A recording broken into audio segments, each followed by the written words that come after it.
Hello everyone, welcome to tech gurus. बच्चों, आपके सामने दिख रहा होगा ये मेगा ऑफर। तो सर क्या है ये मेगा ऑफर? बच्चों, ये मेगा ऑफर बस आप लोगों के लिए है। अगर आप क्लास 10th में हो और आपको अगर ऐसा लग रहा है कि सर हमने तो पढ़ाई किया बट अगर कुछ लास्ट में ऐसा हो जाता जिससे हमारा एक बार क्विक रिवीजन हो जाता, तो बच्चों आप ही लोग के लिए लाया गया है क्लास 10th का क्रैश कोर्स। तो इसमें क्या होगा, इसमें आपको each and every topic detail में कराया जाएगा विथ प्रीवियस ईयर क्वेश्चन। तो अगर आपको ऐसा लग रहा था कि अगर एंड का टाइम में लास्ट का 1-2 मंथ में एक ऐसा रिवीजन हो जाता जहाँ से हमारा प्रिपरेशन और स्ट्रॉन्ग हो पाता, तो आप लोग आइए हमारे ऑफलाइन सेंटर रांची में और आके इस जो आपके लिए क्रैश कोर्स शुरू कर रहे हैं उसमें उसका फ़ायदा उठाइए। तो आपको दिख रहा होगा, अगर आप सीबीएसई के स्टूडेंट हैं, अगर आप आईसीएसई के स्टूडेंट हैं, अगर आप जैक बोर्ड के स्टूडेंट हैं, हर एक स्टूडेंट के लिए एक क्रैश कोर्स है जहाँ पे आपको सब कुछ पढ़ाया जाएगा इन डिटेल। तो अभी भी लेट नहीं हुआ है। अगर आपको लग रहा है कि आपके लिए लेट हो चुका है, आपका बोर्ड में अच्छा मार्क्स नहीं आ पाएगा, तो ऐसा बिल्कुल नहीं है। आप आइए, regular test series, regular classes, each and every topic in detail सब कुछ कराया जाएगा। बस आके आप मेरे साथ जुड़िए और हमारे टीम के साथ जुड़िए, जहाँ पे आपको पूरा सिलेबस टाइम आपका जो एंड टर्म है उससे पहले कंप्लीट कराया जाएगा। ठीक है, तो आज का जो हमारा सेशन है बाबू, आपको पता है इससे पहले हम लोग एनसीईआरटी पढ़ रहे थे। तो आज हम आप लोग के लिए लेके आए हैं, ये तो हमारा क्लास 10th के लिए था जो आपको एक इन्फॉर्मेशन दे दिए, बट जो हमारा मेन टॉपिक है जो आपके लिए हम आज लेके आए हैं वो है 5000 क्वेश्चन सीरीज। सर क्या है ये 5000 क्वेश्चन सीरीज? बच्चों आपके लिए लेके आए हैं हम 5000 क्वेश्चन सीरीज, जिसमें बायोलॉजी का 5000 क्वेश्चन करेंगे हम लोग। हर एक टॉपिक, हर एक चैप्टर, हर एक पीवाईक्यू, हर एक एनसीईआरटी बेस्ड क्वेश्चन, सब कुछ हम लोग उसके अंदर इंक्लूड करेंगे। अगर आपको भी पता है कि अगर 5000 क्वेश्चन कोई एक टॉपिक से हम लोग कर लेते हैं तो वो मोर देन सफिशियंट है फुल मार्क्स स्कोर करने के लिए। बायोलॉजी में 90 क्वेश्चन आपको सॉल्व करना है और उस 90 क्वेश्चन को सॉल्व करने के लिए अगर आप 5000 क्वेश्चन का प्रैक्टिस करके जा रहे हो, तो हमको नहीं लगता है कि एक भी क्वेश्चन आपको वहाँ पे ऐसा मिलेगा जो आपको क्वेश्चन वो पहले से देखा हुआ ना मिले। क्योंकि क्वेश्चन कहाँ से आना है? क्वेश्चन आना है एनसीईआरटी से, और यहाँ पे हम लोग क्या करेंगे? NCERT based question. तो सर एनसीईआरटी बेस्ड क्वेश्चन का मतलब ये नहीं ना कि एनसीईआरटी बोल के आप कहीं से भी क्वेश्चन दे दोगे, नहीं। आपको क्या करना है? आपको करना है कि पहले एनसीईआरटी पढ़ना है, पहले एनसीईआरटी पढ़ना है। अगर एनसीईआरटी पढ़े बिना आप इस सेशन में आ रहे हो, उसका कोई यूज नहीं है, आप उसका फायदा उठा ही नहीं पाओगे, क्योंकि आपको पता ही नहीं रहेगा कि क्या क्वेश्चन है, कहाँ से क्वेश्चन है। तो पहले जाइए एनसीईआरटी को अच्छे से पढ़िए। एनसीईआरटी अच्छे से पढ़ने के बाद आइए इस सेशन में, जहाँ पे आपको एनसीईआरटी बेस्ड क्वेश्चन करवाया जाएगा, और एनसीईआरटी बेस्ड क्वेश्चन करने के बाद फिर से जाइए एनसीईआरटी पढ़िए। उसके बाद फिर क्या होगा? उसके बाद आपको पीवाईक्यू कराया जाएगा। तो एनसीईआरटी बेस्ड क्वेश्चन हो गया, पीवाईक्यू हो गया। इससे क्या हुआ? आपका बार बार रिवीजन हो रहा है एनसीईआरटी का। फिर से आप एनालाइज कीजिए खुद को कि मेरा एनसीईआरटी बेस्ड क्वेश्चन में कहाँ गलत हुआ, पीवाईक्यू में कहाँ गलत हुआ, कहाँ वो मिस्टेक हो रहा है। क्योंकि सिली मिस्टेक्स होता है जहाँ से आपको नेगेटिव मार्क का नुकसान हो जाता है। कि आपको पता है, आपको लग रहा होगा कि नेगेटिव मार्क 1 मार्क्स का, नहीं। आप अगर एक क्वेश्चन गलत कर रहे हो तो आपका 5 मार्क्स जा रहा है, 4 मार्क्स जो सही होने पर मिलता और 1 मार्क्स जो नेगेटिव होने पर मिलता। तो सिली मिस्टेक्स नहीं करना है, सिली मिस्टेक्स का शिकार हमको नहीं होना है कि नहीं? तो देखिए, आज हम लोग शुरू करेंगे एनसीईआरटी बेस्ड क्वेश्चन। आप एनसीईआरटी को पढ़िए, इसको सॉल्व कीजिए। नेक्स्ट लेक्चर में फिर से मिलेंगे इसी का पीवाईक्यू के साथ। तो आज हम लोग स्टार्ट करने जा रहे हैं क्लास 11th से। क्लास 11th का फर्स्ट चैप्टर से हम लोग शुरू करेंगे और इसको एंड कहाँ करेंगे? क्लास 12th का लास्ट चैप्टर पे। हर एक चैप्टर का एनसीईआरटी बेस्ड क्वेश्चन, हर एक चैप्टर का 30 ईयर का पीवाईक्यू, टोटल चीज़ यहाँ पे हम लोग कवर करेंगे। आपको क्या करना है? एनसीईआरटी पढ़ के आना है। दूसरा काम क्या करना है? जैसे आप इस सेशन में आइए, कॉपी पेन लेके बैठिए, क्वेश्चन नंबर मार्क करते जाइए। आपको क्वेश्चन को पॉज कीजिए, उसके बाद क्या करना है? आपको खुद से पहले सॉल्व करना है, उसके बाद ही आंसर देखना है। अगर आप चाहते हैं तो उसका स्क्रीनशॉट भी लेते चलते हैं क्वेश्चन का। आपको क्वेश्चन सामने दिख रहा है, बस आपको सॉल्व करते चलना है, कॉपी पे आपको लिखते चलना है कौन सा क्वेश्चन में गलत हो, ताकि बाद में आप उसको एनालाइज कर पाओ। शुरू करते हैं हम लोग आज का सेशन क्वेश्चन नंबर 1 से, क्लास 11th लिविंग वर्ल्ड। क्या है पहला question? Which of the following are unique feature of living organism. मतलब कि ऐसा कौन सा फीचर है जो कि यूनिक फीचर है लिविंग ऑर्गेनिज्म का। पहला क्या है, growth and reproduction. Second one is reproduction and ability to sense environment.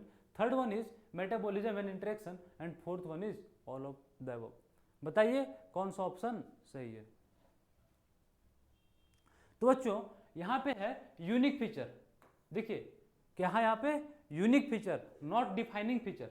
Defining feature यहाँ पे नहीं पूछा गया क्योंकि आपने पहला ही क्वेश्चन में दिखा गलत कर दिया होगा। आपने क्या आंसर मारा होगा, मेटाबॉलिज्म एंड इंटरेक्शन, क्योंकि मेटाबॉलिज्म और इंटरेक्शन क्या है, डिफाइनिंग फीचर है। आपको यूनिक फीचर पूछा जा रहा है, डिफाइनिंग फीचर नहीं पूछा जा रहा है, इसलिए आंसर क्या हो जाएगा इसमें, ऑल ऑफ द अबव। ठीक है, मिलते हैं नेक्स्ट। देखिए चलते हैं सेकेंड क्वेश्चन में। सेकेंड क्वेश्चन क्या है हमारा, cell division occurs dash in plants and dash in animals continuously.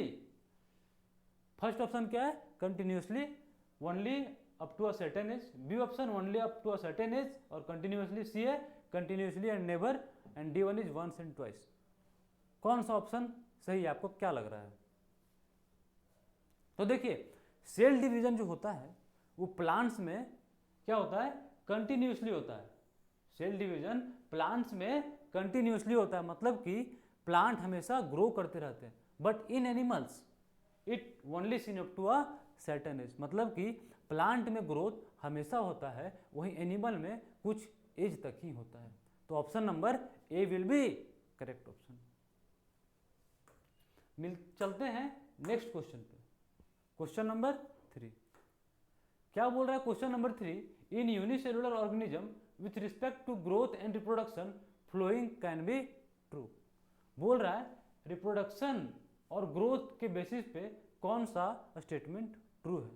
आपको भी पता है कि नीट में आजकल ट्रू स्टेटमेंट वाला क्वेश्चन बहुत ज़्यादा पूछा जा रहा है, तो उस टाइप का क्वेश्चन भी यहाँ पे आपको देखने को मिलेगा।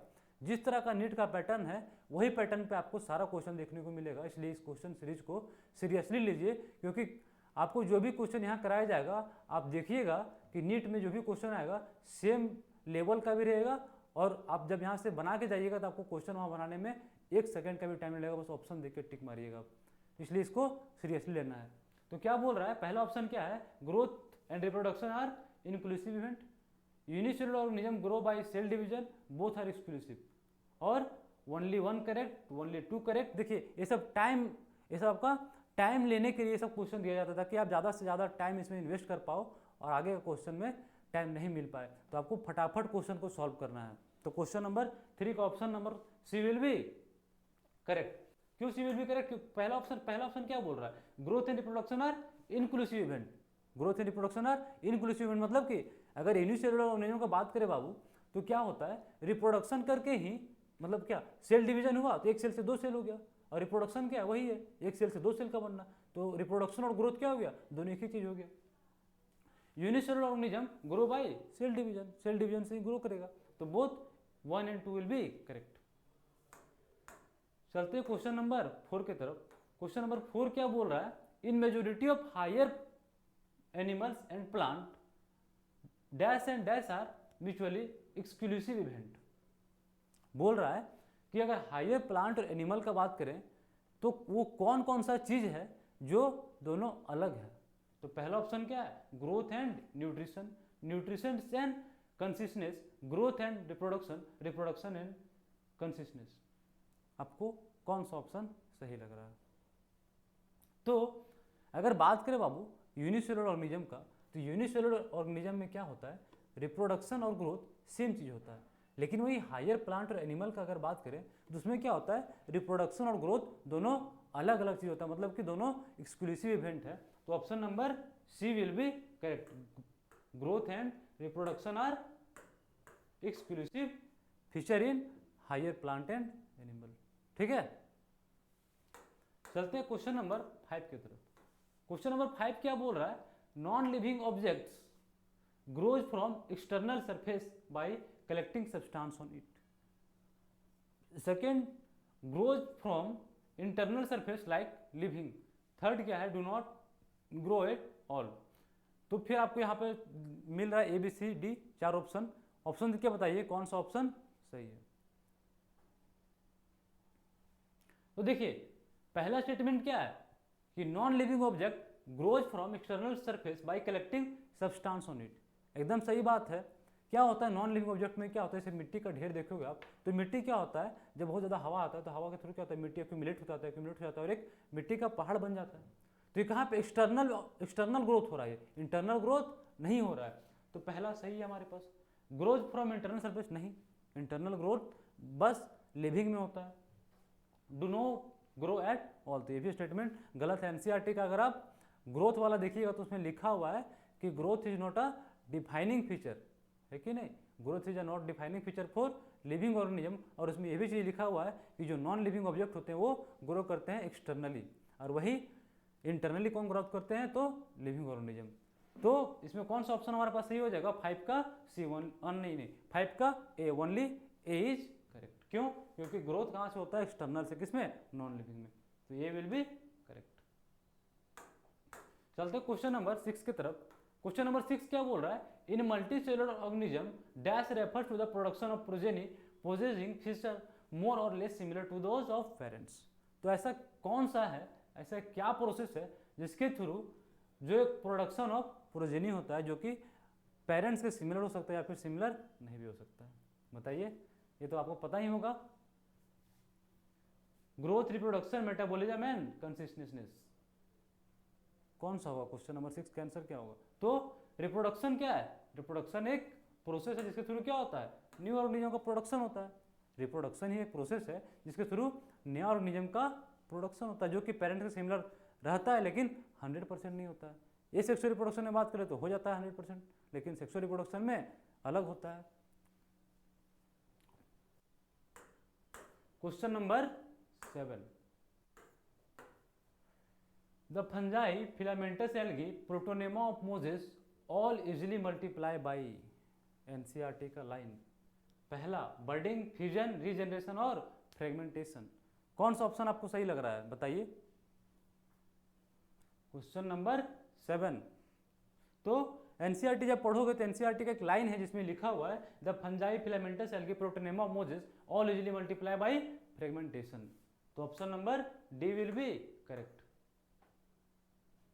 बढ़ते हैं आगे क्वेश्चन नंबर 8 की तरफ। क्वेश्चन नंबर 8 बोल रहा है which of the following factors exclusively affect reproduction in seasonal breeders both plant and animal. बोल रहा है कि जो सीजनल ब्रीडर्स होते हैं प्लांट और एनिमल में, उसमें से कौन उन लोग को अफेक्ट करता है। Option number A water, temperature, photo period, all of this, बताइए। तो आंसर इसमें क्या हो जाएगा, हमारे पास फोटो पीरियड इसका आंसर हो जाएगा। क्या होता है वो फोटो पीरियड में डे ऑफ, देखिए ड्यूरेशन ऑफ डे और ड्यूरेशन ऑफ नाइट, ठीक है ना, उसमें क्या डिपेंड करता है, फोटो पीरियड में डिपेंड करता है, क्या सीजनल ब्रीडर को अफेक्ट करता है, ठीक है। तो क्वेश्चन नंबर 8 का कौन सा ऑप्शन हो जाएगा, सी नंबर की फोटो पीरियडिज्म होता है वो अफेक्ट करता है reproduction in seasonal breeders in both plant and animal, ठीक है।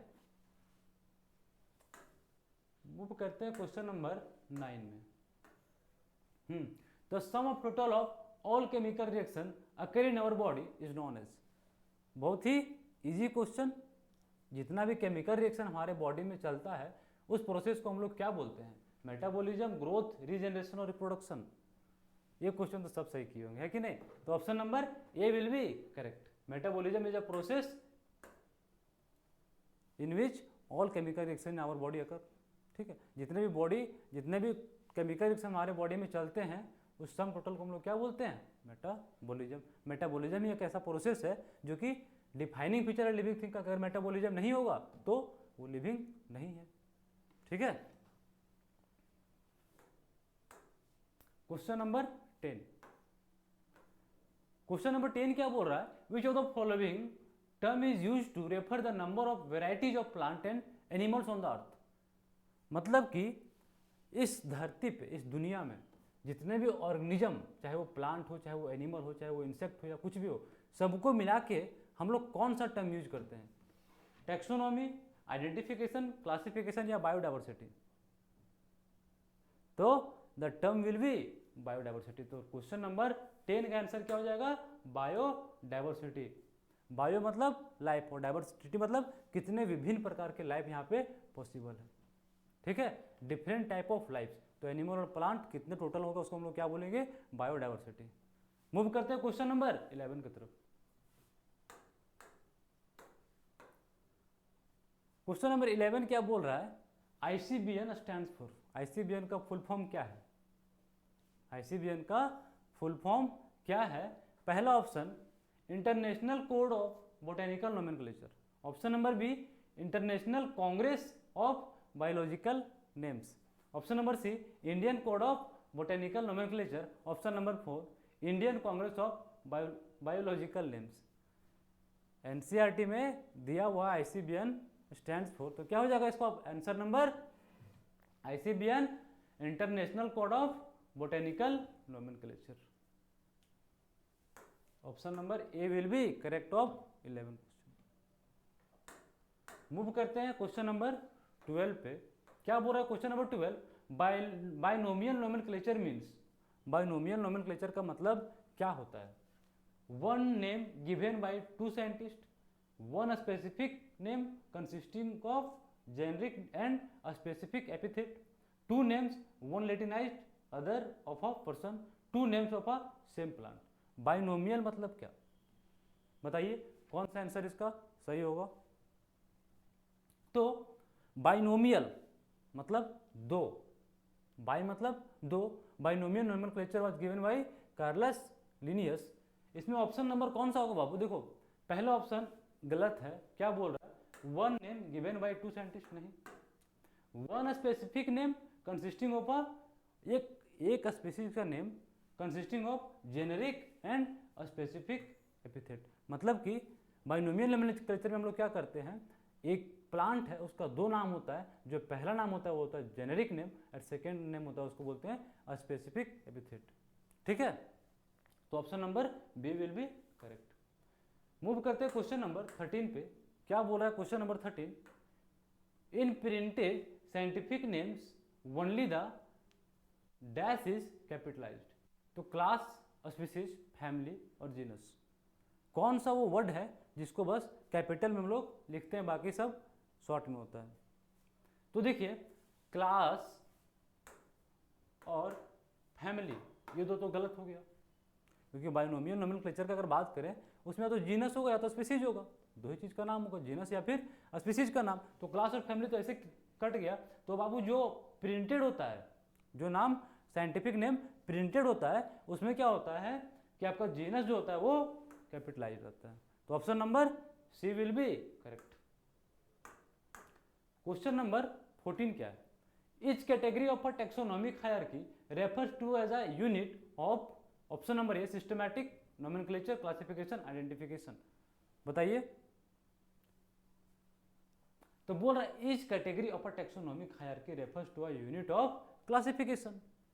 एनसीईआरटी का लाइन है, एनसीईआरटी को अच्छे से पढ़िए और क्वेश्चन सीरीज पे आइए। एक भी क्वेश्चन ऐसा नहीं होगा जो एनसीईआरटी से बाहर है, एक भी क्वेश्चन ऐसा नहीं होगा जो एनसीईआरटी से बाहर नीट में पूछता है, एक भी क्वेश्चन ऐसा नहीं है जो एनसीईआरटी से बाहर नीट में पूछा जाएगा। ठीक है, तो एनसीईआरटी को अपना बेस बनाइए, एनसीईआरटी को बार बार रिवीजन कीजिए, आइए इस सीरीज में इस क्वेश्चन को प्रैक्टिस कीजिए, फिर से एनसीईआरटी को जाकर पढ़िए, फिर पीवाईक्यू बनाइए, एक ही चीज को बार बार कीजिए। समझ में आ रहा है?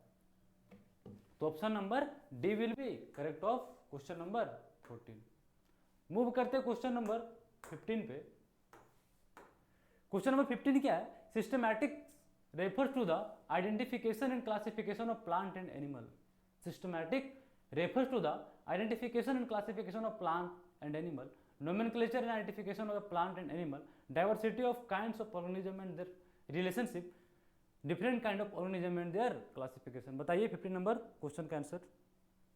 तो देखिए सिस्टमैटिक मतलब क्या, सिस्टमैटिक मतलब क्या, देखिए आप जब एनसीईआरटी को पढ़िएगा तो उसमें क्या होता है, रिलेशनशिप को शो करता है, वो क्या करता है, रिलेशनशिप को शो करता है। तो देखिए ऑप्शन नंबर 3 में क्या है, डाइवर्सिटी, डाइवर्सिटी आपका डाइवर्सिटी है of the kind of organism, जो डाइवर्सिटी कितने तरह का ऑर्गेनिज्म है और उसका आपस में रिलेशनशिप, उसको क्या बोलते हैं, सिस्टमैटिक्स। तो option number C will be correct.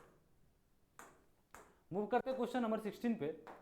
Which of the following statement is are correct, कौन सा स्टेटमेंट सही है। तो ओनली लिविंग ऑर्गेनिज्म ग्रो, बस लिविंग ऑर्गेनिज्म ही ऐसे जो ग्रो करते हैं।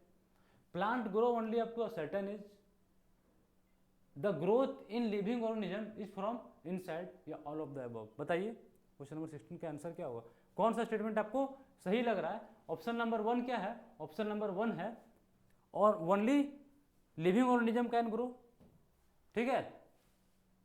Plant grow only up to a certain age, growth in living organism is from inside, या all of the above. Sir पहले तो ऑल ऑफ द अबव मार दिए थे, है कि नहीं? देखिए क्या बोल रहा है, only living organism can grow, बाबू गलत है, नॉन लिविंग ऑर्गेनिज्म भी ग्रो करता है। Plant grow only up to certain age, नहीं, plant grow up to a certain age नहीं, animal grow up to a certain age, क्योंकि प्लांट का ग्रोथ रेगुलर होते रहता है, ये भी गलत। The growth in living organism is from inside, बिल्कुल सही, क्योंकि लिविंग ऑर्गेनिज्म में ग्रोथ कहाँ से होता है? इनसाइड होता है, तो option number C will be correct. Move करते हैं क्वेश्चन नंबर 17 पे। क्या बोल रहा है question number 17? Growth in living organism occurs by, growth in living organism occurs by division of cell, increase in biomass, accumulation of material by external agency, या both A and B। बताइए question number 17 का answer. देखिए question number 17 में पहला option क्या है? Division of sales. Growth कैसे होगा? ग्रोथ कैसे होगा? जब तक सेल डिवाइड नहीं होगा तो ग्रोथ हो पाएगा क्या? नहीं। जब हम लोग छोटे थे तो कितना थे? इतना बड़ा थे, आज इतना बड़ा सा हो गए, कैसे? क्योंकि सेल डिवीजन हो रहा है, सेल डिवीजन हो तो क्या हो रहा है? ग्रोथ हो रहा है, हाइट बढ़ रहा है, वेट बढ़ रहा है, तो पहला स्टेटमेंट बिल्कुल सही है। सेकेंड क्या बोल रहा है? इंक्रीज इन बायोमास, ये भी सही है, मास बढ़ेगा तभी तो ग्रोथ होगा। Accumulation of material by external agency, ऐसा नहीं, एक्सटर्नल एजेंसी से कुछ ग्रोथ नहीं हो पाएगा, तो option number D will be correct. क्यों नहीं? इसको हम लोग क्यों नहीं लिए? एक्सटर्नल एजेंसी क्यों नहीं लिए? क्योंकि यहाँ पे लिविंग पूछा है, नॉन लिविंग में होता है कहाँ से? एक्सटर्नल से, और लिविंग में कहाँ से होता है? इंटरनल से, ये चीज ध्यान रखना है, option number D will be correct. Move करते हैं क्वेश्चन नंबर 18 पे। क्या बोल रहा है question number 18? Which one of the following is not correct statement, कौन सा स्टेटमेंट गलत है? देखिए विच of the following is not correct वाला जो स्टेटमेंट वाला क्वेश्चन है, ये नीट का आजकल बहुत फेमस ट्रेंड है कि not correct statement. Correct statement नहीं, आपको इनकरेक्ट भी नहीं बोलेगा, incorrect, not correct. Not correct मतलब कौन सही नहीं है, मतलब क्या? गलत है, मतलब क्या? इनकरेक्ट, ठीक है। तो क्वेश्चन को पहले अच्छा से पढ़ना है, पता चला करेक्ट करके आ गए आप और आपको 5 नंबर चला गया, तो पहले आप जानते हुए क्वेश्चन को गलत करके आ जाओगे, क्योंकि ऐसा होता है बहुत बार, तो आपको क्वेश्चन को पहले अच्छा से पढ़ना है। तो ऑप्शन नंबर ए क्या बोल रहा है? Botanical gardens have collection of living plant for reference. B क्या बोल रहा है? A museum has collection of photographs of plant and animal. C क्या बोल रहा है? Key is taxonomical aid for identification of specimens.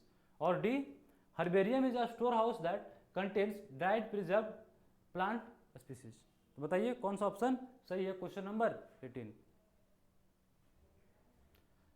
तो वो क्या बोल रहा है? नॉट करेक्ट बोल रहा है। क्या बोल रहा है? नॉट करेक्ट बोल रहा है। तो नॉट करेक्ट क्या है? Museum has collection of photographs, नहीं, फिर म्यूजियम क्यों बनाया गया? अगर वहां पे फोटोग्राफ्स रहा तो फोन में भी तो फोटोग्राफ मिल जाएगा, तो फिर म्यूजियम मेरा फोन भी है, तो ये स्टेटमेंट गलत है। तो option number B will be incorrect statement, and option number B will be correct answer for question number 18। Statement incorrect है इसलिए आंसर ये है, क्योंकि पूछा क्या था? Incorrect statement. क्वेश्चन नंबर 19 क्या बोल रहा है? Question number 19, which 2 points are known as twin characters of growth. कौन सा ऐसा 2 कैरेक्टर है जो कि ग्रोथ का ट्विन कैरेक्टर माना जाता है? Increase in mass, differentiation, increase in number of individual, response in stimuli. बताइए क्वेश्चन नंबर 19। तो पहला क्या है? इंक्रीज इन मास। पहला स्टेटमेंट क्या है? इंक्रीज इन मास। तो एकदम अगर ग्रोथ है तो इंक्रीज इन मास होगा ही होगा, तो पहला ऑप्शन सही है। डिफरेंशिएशन नहीं, डिफरेंशिएशन क्या? सेल डिवीजन होता तो बात है। Increase in number of individual एकदम सही है। अगर increase in number of individual हो रहा है तो क्या हो रहा है? ग्रोथ हो रहा है। रिस्पॉन्स इन स्टिमुलाई तो एकदम सही। तो ऑप्शन नंबर कौन सा हो जाएगा? Question number 19। बताइए क्वेश्चन नंबर 19 का कौन सा आंसर सही हो जाएगा? तो answer number D will be correct.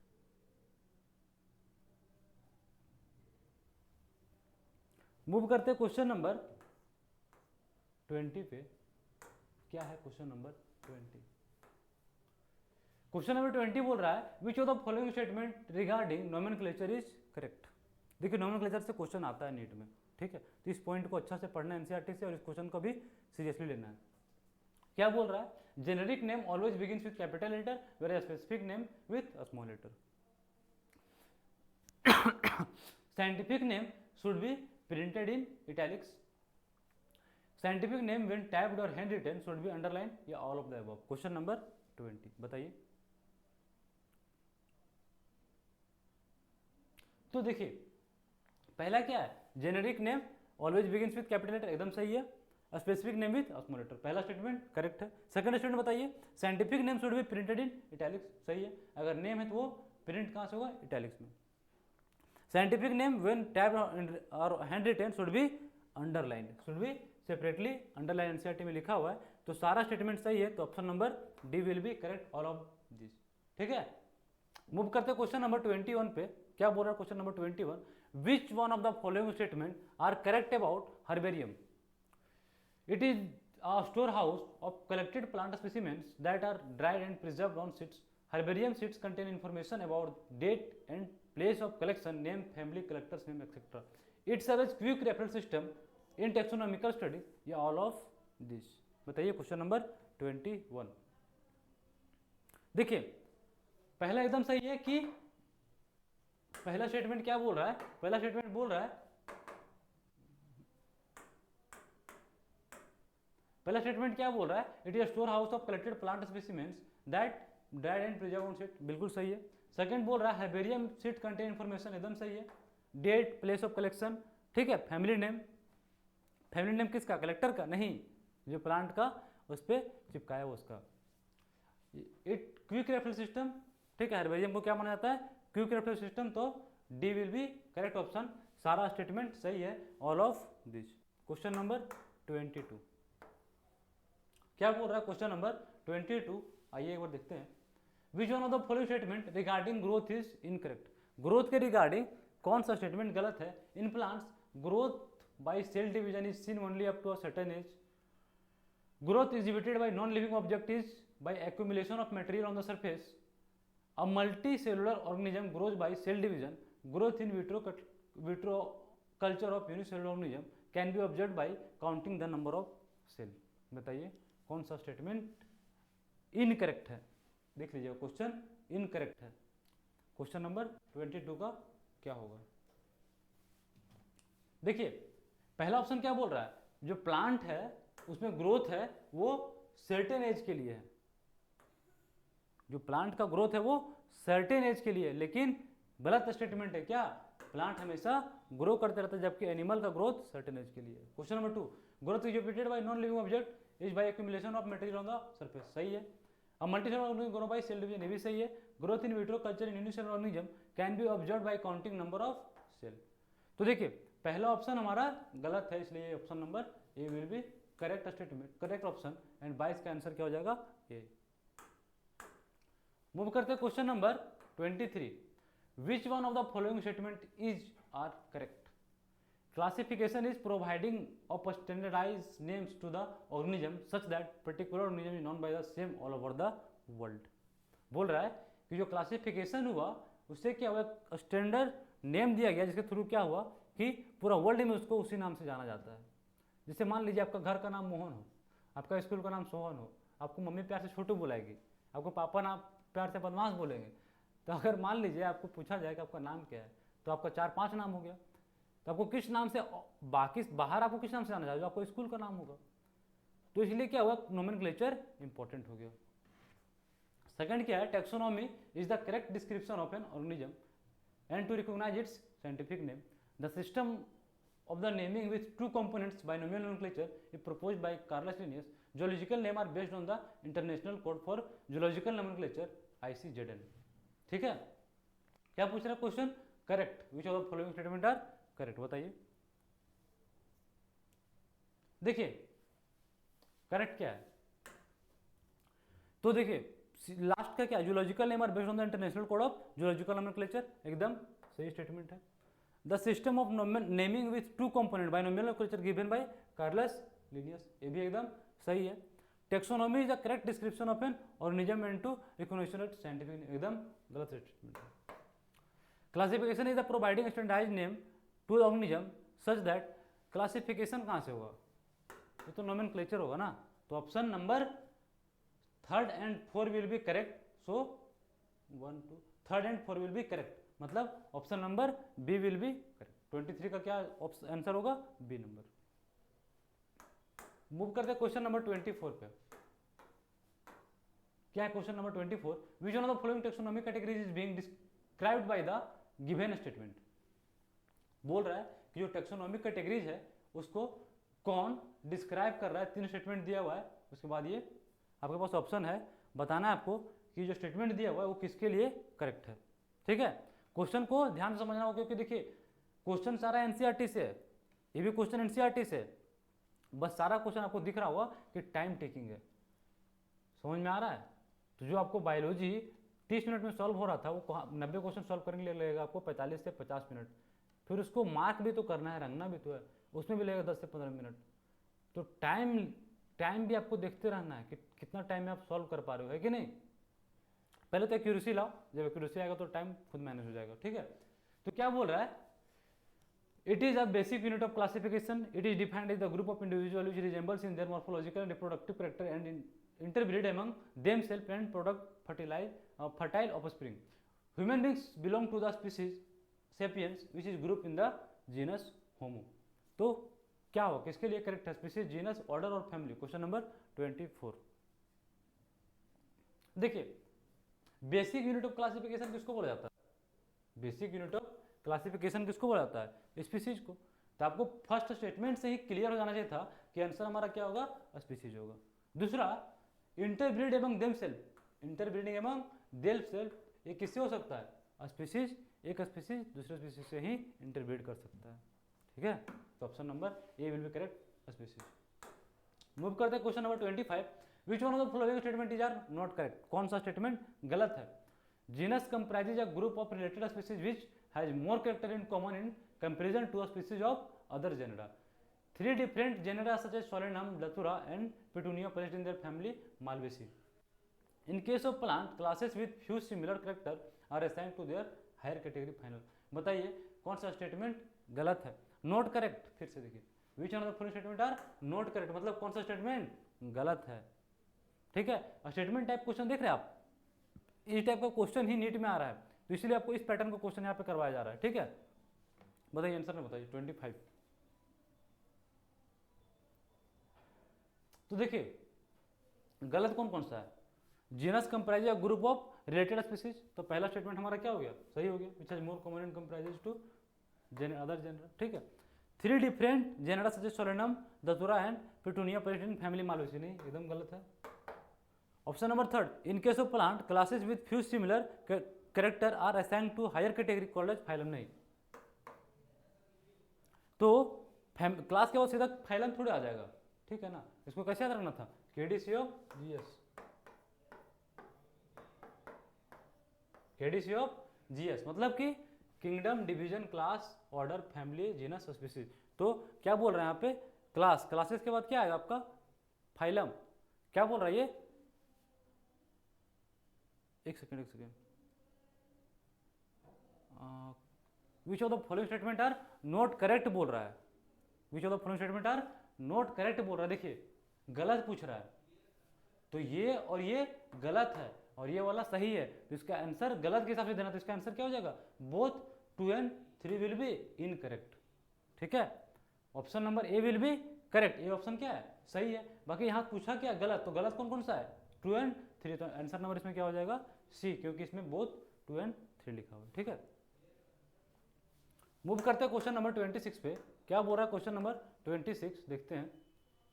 बोल रहा है which of the following taxonomical head being described by the given statement. आपके पास स्टेटमेंट दिया हुआ है, उससे आपको देख के बताना है कि कौन सा स्टेटमेंट जो दिया हुआ है वो किसके लिए सही है। देख रहे स्टेटमेंट टाइप क्वेश्चन, क्यों स्टेटमेंट टाइप क्वेश्चन का प्रैक्टिस किया जा रहा है, क्योंकि अगर आप 2021, 22, 23 का पेपर उठा के देखोगे तो या तो which of the following is not correct और statement type question, how many of these are correct, match of the following, यही सब क्वेश्चन दिया जा रहा है, इसलिए आपके लिए ये सब क्वेश्चन लेके आ रहे हैं ताकि आप नीट का पैटर्न पे चल सको कि नीट का पैटर्न क्या है और उसमें कैसा क्वेश्चन पूछा जा रहा है।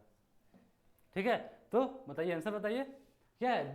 They generally established in educational institute, they have collection of preserve plant and animals, specimen for study and difference, insect are preserve in boxes after collection killing pinning, they have collection of skeleton of animals too. बताइए क्या है, herbarium, museum, zoological park, botanical garden. तो वो देखो यहाँ से देखो, सीखना सीखो, देखो जूलॉजिकल पार्क और बोटेनिकल गार्डन तो नहीं हो सकता है क्योंकि इसमें लिविंग एनिमल और लिविंग प्लांट रहते हैं कि नहीं। तो अब इसके अलावा हर्बेरियम और म्यूजियम में आपको कौन सा सही लग रहा है बताइए।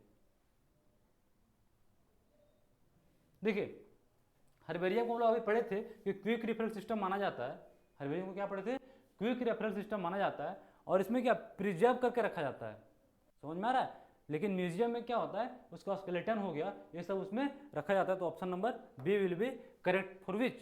देखिए आपको स्टेटमेंट दिया था और स्टेटमेंट से आपको फाइंड करना था कि ये किसके लिए करेक्ट है, तो किसके लिए करेक्ट है, ये म्यूजियम के लिए। Option number B will be correct for 26 number question. Move करते क्वेश्चन नंबर 27 में, which of the following statement regarding growth is incorrect. Growth के लिए कौन सा स्टेटमेंट इनकरेक्ट है। Increase in animals growth is seen up to a certain age, increase in body mass is considered as growth, growth by cell division occurs continuously throughout their life span in animals, increase in mass and number of individual is the characteristic feature of animal growth. बताइए कौन सा option सही है question number 27 के लिए। देखिए question क्या बोल रहा है, इनकरेक्ट, क्वेश्चन क्या बोल रहा है, इनकरेक्ट बोल रहा है। तो देखिए in animals growth is seen up to a certain age, एकदम सही है।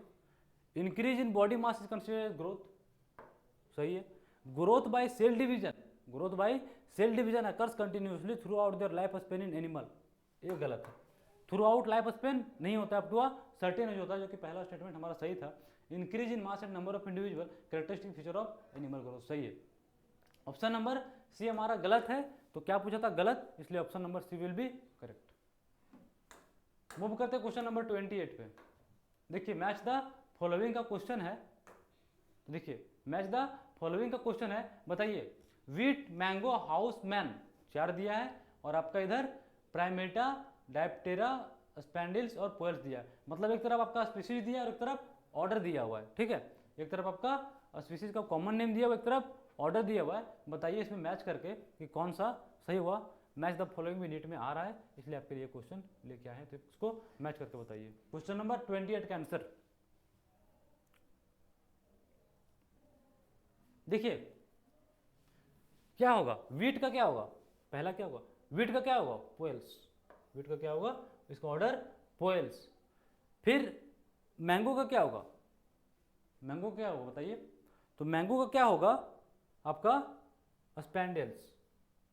फिर क्या हाउस फ्लाई, हाउस फ्लाई का क्या होगा, हाउस फ्लाई का क्या दिया हुआ आपका डायप्टेरा और मैन का प्राइमेटा। एनसीईआरटी में एक टेबल बना हुआ है, एनसीईआरटी में एक टेबल बना हुआ है, वहाँ पे आपका genus, class, family, order, phylum, ठीक है, डिवीजन, सब कुछ दिया हुआ है। उस टेबल को आपको याद रखना है, इसलिए वो ये क्वेश्चन वहाँ से लेके आए हैं ताकि अगर नीट में आ जाए तो आपसे गलत नहीं हो, क्योंकि नीट में क्वेश्चन आता है यहाँ से। तो उस टेबल को एक बार अच्छे से देख लीजिए एनसीईआरटी का, क्योंकि वहाँ से क्वेश्चन आता है और इस क्वेश्चन को आप अच्छे से सॉल्व कीजिए।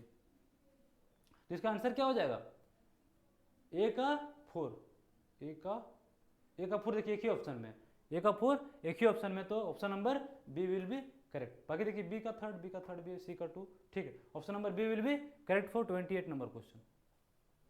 मूव करते हैं क्वेश्चन नंबर 29 में। देखिए क्वेश्चन नंबर 29 में क्या बोल रहा है, वही है कॉमन नेम और इधर टेक्सोनॉमिक कैटेगरी फैमिली है। उस टाइम क्या था, ऑर्डर था, और इस बार क्या है, फैमिली है। देख रहे हैं उस टाइम क्या था, ऑर्डर था, और इस टाइम क्या है, फैमिली है। बस वही टेबल से क्वेश्चन, उस टेबल को आपको ध्यान से देखना है, क्योंकि वो टेबल से क्वेश्चन आता है नीट में, है ना। देखिए पहला क्या है, मैन, क्वेश्चन नंबर 29 के ऊपर देख लीजिए आप लोग, फिर डिस्कस करते हैं। हाँ देखिए मैन, मैन का क्या होगा, कॉमेडी। सेकंड क्या है, दतुरा, दतुरा का क्या होगा, दतुरा का क्या होगा बताइए, बी का 3 सोलेनेसी। फिर आपका क्या है मैंगो, मैंगो का क्या होगा एनाकार्डियेसी, बचा क्या वीट का पोएसी। तो देखिए मैन का क्या है होमिनिडी, मैन का होमिनिडी, तो ए का 4 किसमें है, देखिए ये दोनों गलत हो गया, ए का 4 इसमें है और इसमें है। बी का थर्ड, तो बी का थर्ड किसमें है, इसमें है और इसमें, ये भी सही है। सी का 2 किसमें है, देखिए सी का 2 इसमें है, तो option number A will be correct. आपको ऐसे ही फाइंड करना है, ऐसा नहीं कि बस एक ऑप्शन देखे ए का 4 फट से जल्दी जल्दी में मार के आगे, नहीं, उसमें क्या हो जाएगा गलत हो जाता है, उससे क्या होगा आपका आंसर आते हुए भी गलत हो जाएगा और 5 नंबर आपको चला जाएगा। इसलिए वैसा गलती नहीं करना, जब तक आपको सारा ऑप्शन नहीं मिले तब तक उसको क्वेश्चन को अटेम्प्ट नहीं करना है। आपको कम से कम देखिए 2 आना चाहिए, तीसरा में आपको कंफ्यूजन था C1 और C2, तो यहाँ पे भी क्वेश्चन अगर आप छोड़ देते तो आपका 1 नंबर तो बच जाता। क्यों नेगेटिव मार्किंग लेना है, इसीलिए बोल रहे हैं यहाँ से क्वेश्चन आपको प्रैक्टिसली क्या करवाया जा रहा है ताकि नीट में गलत ना हो। एनसीईआरटी को अच्छा से पढ़िए, एनसीईआरटी को अच्छा से पढ़ के ही क्वेश्चन सॉल्व कीजिए और फिर जाके एनसीईआरटी को सॉल्व कीजिए, एनसीईआरटी को फिर से पढ़िए और एनालाइज कीजिए खुद को, तब जाके फिर पीवाईक्यू सेशन पे आइए, ठीक है। तो option number A will be correct. Move करते हैं क्वेश्चन नंबर 30 पे, जो हमारा आज का लास्ट क्वेश्चन रहेगा। मैच द फॉलोइंग है, फिर से कॉमन नेम और इधर क्या है क्लास दिया हुआ है, देखिए फिर से कॉमन नेम दिया और इधर क्लास दिया हुआ है। देख रहे हैं आपका कितना इंपॉर्टेंट है वो टेबल, इसलिए टेबल से और क्वेश्चन आ रहा है, टेबल से क्वेश्चन इसीलिए लेके आए ताकि उस टेबल को आप सीरियसली लो, क्योंकि नीट में वहाँ से क्वेश्चन आता है। नोमेनक्लेचर हो गया आपका, टेबल हो गया, और आपको जो फीचर दिया हुआ है लिविंग ऑर्गेनिज्म का, मेटाबॉलिज्म, ग्रोथ, रिप्रोडक्शन, ये सब, ठीक है, वो सब चीज़ इंपॉर्टेंट है। देखिए क्वेश्चन नंबर 30 एक बार देख लीजिए आप लोग, फिर डिस्कस करते हैं। तो देखिए होमोसेपियंस क्या पूछा है, क्लास पूछा है। होमोसेपियंस क्या पूछा है, क्लास, तो होमोसेपियंस का क्या हो जाएगा मेमेलिया। मस्का डोमेस्टिकेटा इसका क्या हो जाएगा होमिनिडी, मस्का डोमेस्टिकेटा, बी नंबर। हाँ फिर आपको क्या दिया मेंजीफेरा इंडिका, मेंजीफेरा इंडिका में क्या हो जाएगा मेंजीफेरा इंडिका क्या हो जाएगा है ना आपका डाइकोटिलेडोन, और ये आपका क्या दिया हुआ है डी ट्रिटिकम एस्टिवम, तो ये क्या हो जाएगा मोनोकोटिलेडोन, ठीक है। देखिए तो मेमेलिया यहाँ पे, होमिनिडी यहाँ पे गलत लिखा हुआ है, एक बार इसको मिला लेंगे, ठीक है। देखिए तो आपका क्या हो जाएगा, इधर क्या दिया हुआ कॉमन है, इधर क्या दिया हुआ क्लास दिया हुआ है, तो होमोसेपियंस का क्या है मेमेलिया, होमोसेपियंस का क्या है मेमेलिया।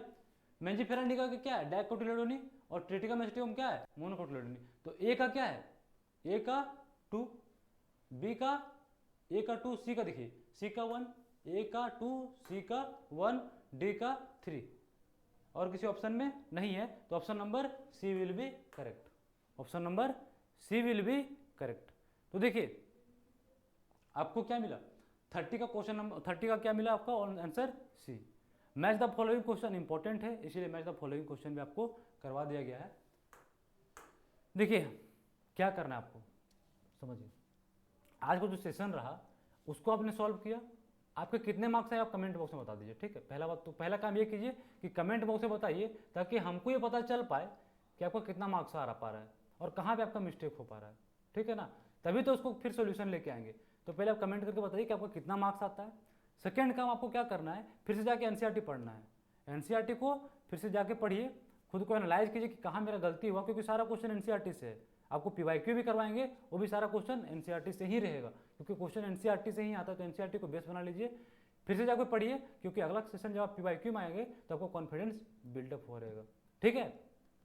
ठीक है, तो मिलते हैं नेक्स्ट सेशन में with PYQ of living world. उसके बाद हम लोग बायोलॉजिकल क्लासिफिकेशन करेंगे, इसी तरह नेक्स्ट 1 बाय 1 चैप्टर को कंप्लीट करते जाएंगे। और लास्ट में आपको फिर से एक बार रिमाइंड कर देते हैं कि हमारे ऑफलाइन सेंटर पे क्रैश कोर्स क्लास 10th के लिए आ रहा है, जो कि सब बोर्ड के लिए होगा, जहाँ पे आपको A to Z सारा टॉपिक को each and every topic in detail करवाया जाएगा विथ प्रॉपर टेस्ट सीरीज। तो आप इस ऑफर को या इस जो भी आपके लिए हम लोग करवा रहे हैं इसको आप मिस मत कीजिए, क्योंकि ये लास्ट टाइम है जहाँ पे आपको प्रिपरेशन को बूस्टअप करने में हेल्प करेगा।